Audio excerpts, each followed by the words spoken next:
মহাপুরুষজি, বাবা, তোমায় তো বলেছি যে দীক্ষা সম্বন্ধে এখনো ঠাকুরের কোনো আদেশ পাইনি। তুমি দীক্ষার জন্য ভেবো না। আন্তরিকভাবে তাঁকে ডেকে যাও, তোমার প্রার্থনা তিনি শুনবেন, তোমার মনোবাঞ্ছা পূর্ণ করবেন। তোমার দীক্ষা নেবার যখন প্রয়োজন হবে তিনিই সব যোগাযোগ করে দেবেন নিশ্চয়। আমিও আন্তরিক প্রার্থনা করছি, প্রভু পদে তোমার পূর্ণ বিশ্বাস, পূর্ণ নির্ভরতা আসুক, প্রেম, পবিত্রতায় তোমার হৃদয়ে ভরে যাক। প্রভু তোমার বিশ্বাস, ভক্তি, প্রীতি দিন দিন বর্ধিত করুন, খুব প্রার্থনা করছি। এই বলিতে বলিতে চক্ষু মুদ্রিত করিয়া খানিকক্ষণ বসিয়া রহিলেন। পরে ভক্তটির মাথায় হাত দিয়া খুব আশীর্বাদ করিলেন। ভক্তটিও প্রাণের আবেগে অশ্রুবিসর্জন করিতে লাগিল।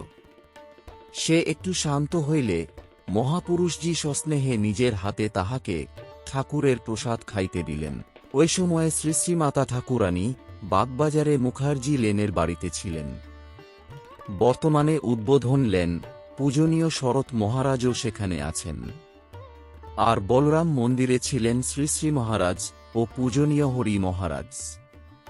কয়েকদিন মঠে বাস করার পর ভক্তটি কলিকাতায় শ্রী শ্রীমাকে ও ঠাকুরের অন্তরঙ্গ পার্ষদদের দর্শন করিতে যাইবার ইচ্ছা প্রকাশ করিয়া মহাপুরুষ মহারাজের অনুমতি প্রার্থনা করাতে তিনি বলিলেন, নিশ্চয় যাবে, খুব যাবে। এত কাছে এলে আর তাঁদের দর্শন করবে না? তোমার মহাভাগ্য যে এ সময়ে তাঁরা সকলেই কলিকাতায় রয়েছেন। এমন সুযোগ বড় একটা হয় না। প্রথম বাগবাজারে যাবে, মাকে দর্শন করবে। তিনি আমাদের সকলের মা, সাক্ষাৎ জগজ্জননী, ঠাকুরের লীলাপুষ্টির জন্য নরদেহ ধারণ করেছেন। তাঁর অবস্থিতি মাত্রেই জগৎ ধন্য হয়ে যাচ্ছে। মাকে আমরা কেউ বুঝতে পারিনি। তাঁর ভাব এত চাপা যে তাকে কে বুঝবে? তিনি মোটেই ধরা দিতে চান না। সাধারণ গৃহস্থের ঘরের মেয়েদের মতো থাকেন, সব কাজকর্ম করেন, ভক্ত সেবা যেন তাঁর প্রধান কাজ। কে বলবে যে তিনি সাক্ষাৎ ভগবতী? ঠাকুর আমায় একদিন বলেছিলেন, ওই যে মন্দিরে মা রয়েছেন, আর এই নহবতের মা অভেদ।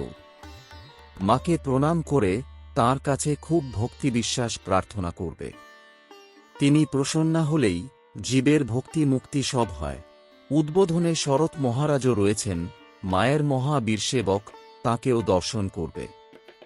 তাকে বললেই তিনি মায়ের দর্শন করিয়ে দেবেন। মায়ের আশীর্বাদ নিয়ে পরে বলরাম মন্দিরে যাবে।